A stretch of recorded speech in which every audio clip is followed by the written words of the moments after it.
Man versus Slug. I haven't looked at what I'm meant to be doing according to the Veg In One Bed book today. I'm going to start off this week by doing something I'm probably not meant to be doing. One of my neighbours has given me a couple of courgette plants, and if you'll excuse the pun, I'm going to try and squash it in here between the pumpkins.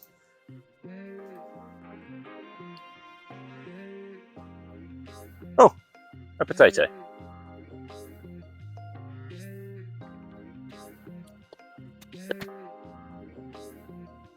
Now we just have to find a place for the second one. The radishes started bolting, so I have ripped them up to place the ones two in.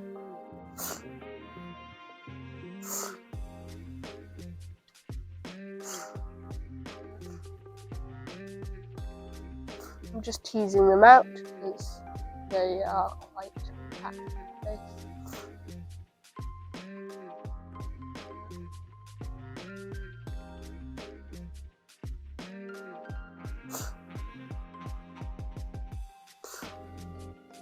My dad felt that I was missing out on some perpetual spinach, which is very similar to the Swiss chard and the beetroot in the family.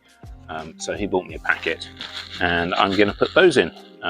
Again, something I'm probably not meant to be doing now, but this is my little bit of extra space that it's because my vegetable patch is a little bit bigger than the one in Veg In One Bed.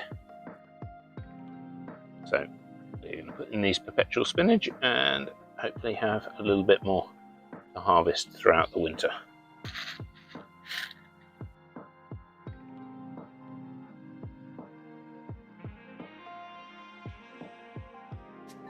Got out in the garden this afternoon and harvested quite a bit of Swiss chard. We've got some really big leaves coming off it now. We haven't actually ever cooked Swiss chard before, so I think what I'm going to be doing is slicing it up and then sauteing it, just frying it.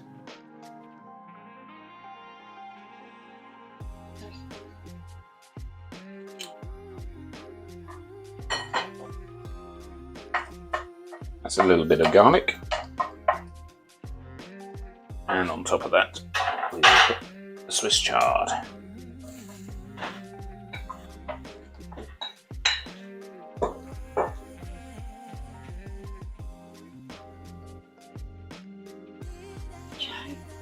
A couple of minutes later and it's all wilted down, and I'll probably just put a lid on that pan, switch it off, keep it warm while I go and carve the chicken.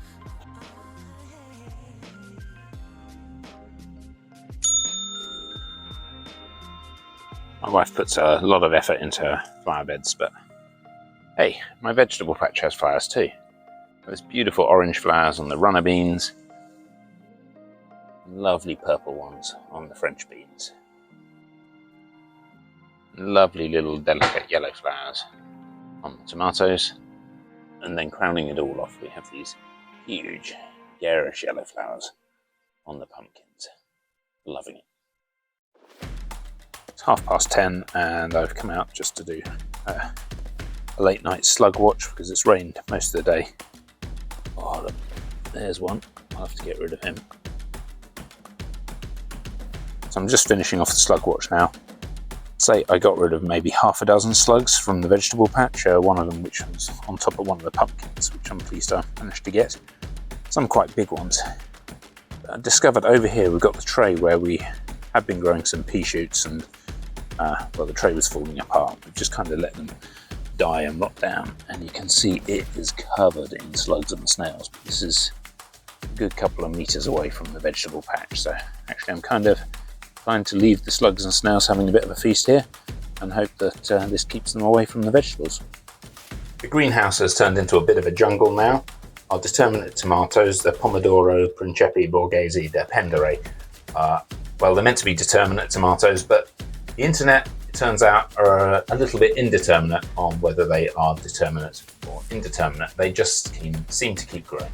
And perhaps what I should have been doing is a little bit of pruning on these. So now I am just pinching out all of the suckers, all of the tops, to try and stop them growing so that we can actually get in here to harvest the tomatoes, which are growing nicely. That's it for this week on Man vs Slug. I hope you will come back and join us next week.